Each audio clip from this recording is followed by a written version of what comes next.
Bismillahirrahmanirrahim. Assalamualaikum warahmatullahi wabarakatuh.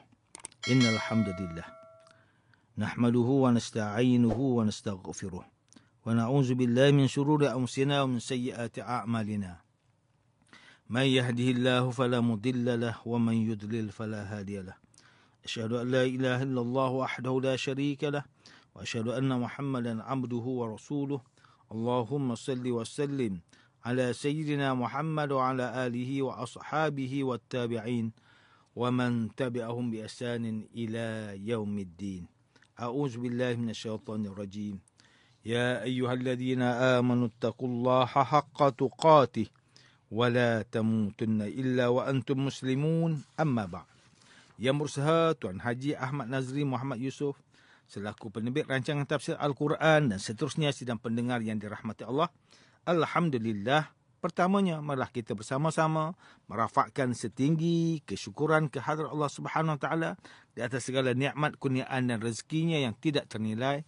Selawat dan salam ke atas junjungan besar Nabi Muhammad SAW, ahli keluarga baginda dan para sahabatnya yang tercinta. Tuan-tuan, puan-puan, para pendengar yang dimuliakan, pada hari ini kita akan menyambung kembali rancangan tafsir Al-Quran bagi siri ke-13. InsyaAllah pada kali ini kita akan membincangkan mengenai pentafsiran ayat ke-18 dan 19 surah Hud. A'udzubillahi minasyaitonirrajim. Bismillahirrahmanirrahim. وَمَنْ أَظْلَمُ مِمَّنِ افْتَرَى عَلَى اللَّهِ كَذِبًا أُولَئِكَ يُعْرَضُونَ عَلَى رَبِّهِمْ ويقول الأشهاد هؤلاء الذين كذبوا على ربهم ألا لعنة الله على الظالمين الذين يصدون عن سبيل الله ويبغونها عوجا وهم بالآخرة هم كافرون. Dan tidak ada yang lebih zalim daripada orang yang mereka-reka perkara dusta terhadap Allah. Orang yang demikian sifatnya akan dibawa menghadap Tuhan mereka, dan pada hari itu akan berkatalah saksi-saksi dari malaikat, nabi-nabi dan anggota tubuh mereka sendiri. Inilah orang yang membuat dusta terhadap Tuhan mereka. Ketahuilah sesungguhnya laknat Allah tertimpa kepada orang yang zalim. Orang yang menghalang dirinya sendiri dan orang lain dari jalan agama Allah dan berusaha supaya jalan itu menjadi bengkok, terpesong, sedang mereka pula ingkarkan hari akhirat.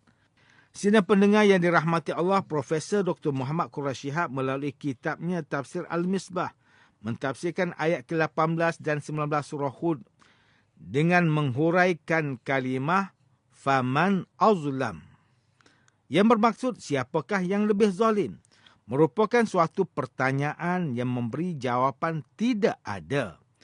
Bahawa mereka yang berkelakuan seperti ini dinilai sebagai orang yang zalim kerana kezaliman adalah pelanggaran hak. Sedangkan hak yang paling agung ialah hak Allah Subhanahu Taala, dan pelanggaran yang paling besar berkaitan hak Allah adalah meremehkannya atau menyampaikannya sesuatu atas namanya, padahal yang disampaikan itu adalah pembohongan. Apabila kedua-dua hal ini bergabung, pendustaan dan mengada-ngadakan dalam diri seseorang, maka kezalimannya lebih besar lagi. Profesor Dr. Muhammad Quraish Shihab juga menjelaskan kalimah yu'radun yang bermaksud mereka dihadapkan dengan makna dinampakkan agar dilihat, iaitu para malaikat mengiring mereka ke suatu tempat di mana mereka ditempatkan untuk diadili dan dijatuhkan hukuman. Di sana mereka dikecam dan terbongkar segala keburukan mereka sehingga dimalukan di hadapan khalayak ramai, lalu dijatuhkan hukuman yang setimpal atas dasar pengetahuan khalayak tentang kederhakaan mereka. Maka kalimah al-ashhad yang bermaksud para saksi itu adalah orang yang menyaksikan peristiwa itu, atau saksi-saksi ketika itu menyatakan sungguh kutukan Allah ditimpakan atas orang yang zalim. Sidang pendengar yang dirahmati Allah, Profesor Dr. Tengku Muhammad Hasbi As-Siddiqui menerusi kitabnya Tafsir An-Nur mentafsirkan ayat ke-18 dan 19 surah Hud dengan menyatakan bahawa tidak ada seseorang yang lebih zalim, baik atas dirinya ataupun atas orang lain, daripada orang yang membuat kebohongan terhadap Allah, baik terhadap wahyunya maupun sifatnya atau terhadap hukumnya. Orang musyrik membuat pembohongan terhadap Allah, iaitu mengadakan wali-wali dan sekutu baginya. Misalnya kamu mengakui beranggapan bahawa Allah mempunyai anak. Maha tinggi Allah dari apa yang mereka persekutukan, dan maha suci Allah dari apa yang mereka sifatkan.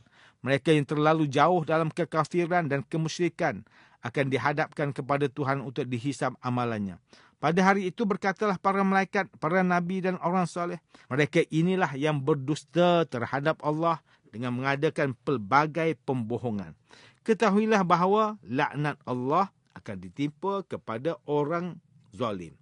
Profesor Dr. Tengku Muhammad Hasbi As-Siddiqui mentafsirkan lagi, orang yang zalim adalah mereka yang menghalangi manusia untuk mengikuti jalan Allah.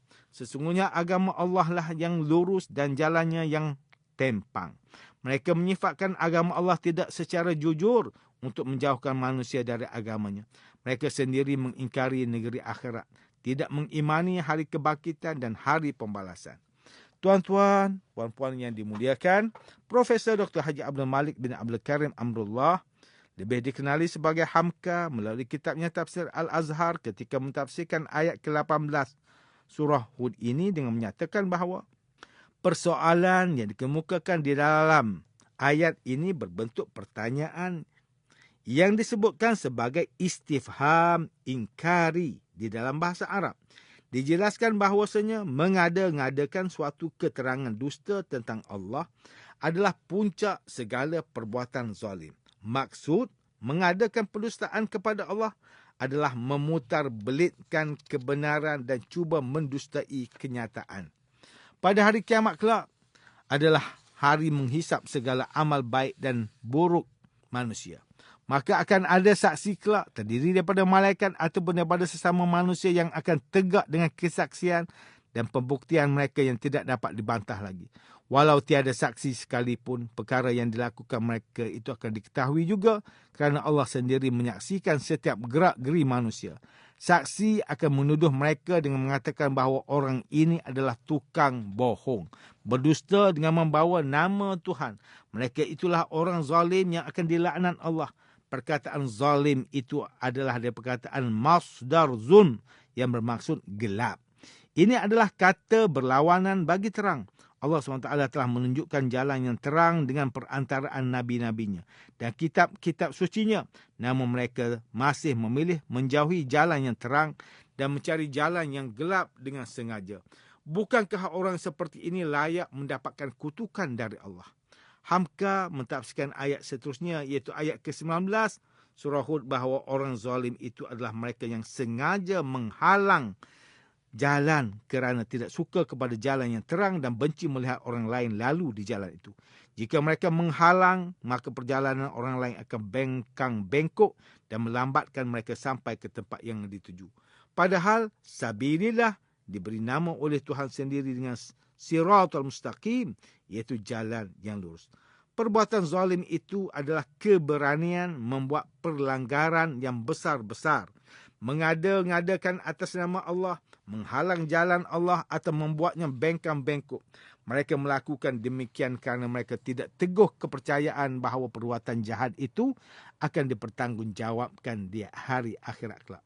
Manakala Profesor Dr. Haji Zainal Arifin Zakaria melalui kitabnya Tafsir Inspirasi menjelaskan tafsiran bagi ayat ke-18 dan 19 surah Hud ini dengan menyatakan bahawa wajar sekiranya Allah menjatuhkan laknat kepada orang yang tidak sayang terhadap dirinya sendiri dengan cara menzalimi dirinya. Mereka itulah orang kafir yang menzalimi diri sendiri.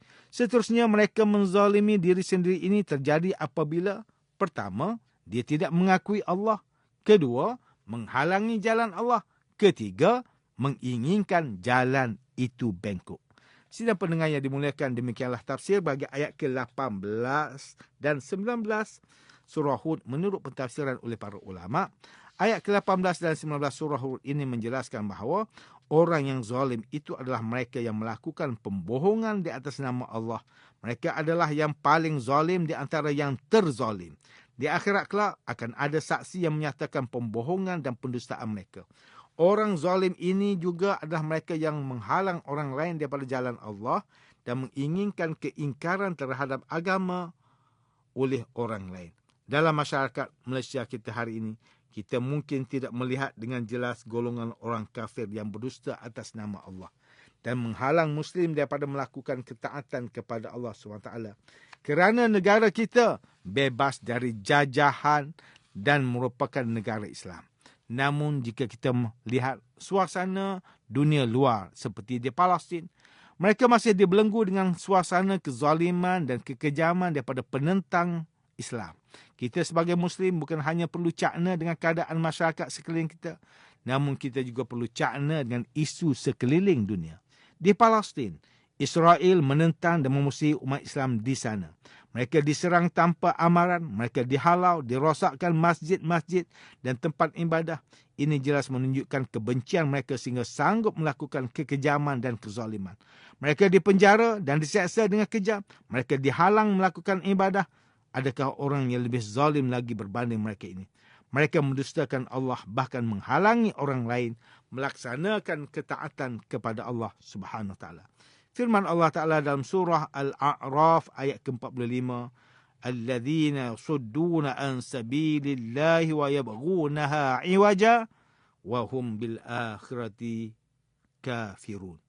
Iaitu mereka yang menghalang dirinya sendiri dan juga orang lain dari menurut jalan Allah dan mencari helah menjadikan jalan itu bengkok terpesong, sedang mereka pula tidak percayakan hari akhirat. Sidang pendengar yang dimuliakan, antara pengajaran yang boleh kita ambil daripada tafsir ayat ke-18 dan 19 surah Hud ini ialah pertama, sebagai Muslim kita jangan menjadikan orang yang zalim terhadap diri sendiri, iaitu menjadi orang yang melakukan dosa dan bermaksiat kepada Allah.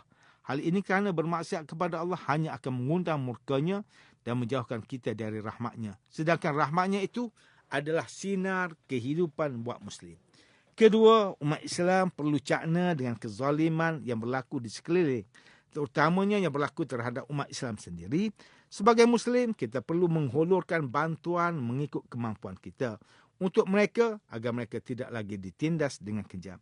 Sidang pendengar yang dirahmati Allah, sekian sahaja rancangan tafsir Al-Quran pada hari ini. Semoga kita semua mendapat manfaat daripada perbincangan ilmu ini. InsyaAllah, mudah-mudahan kita akan bertemu lagi pada siri rancangan tafsir Al-Quran yang akan datang. Wabillahi taufiq wal hidayah. Wassalamualaikum warahmatullahi wabarakatuh.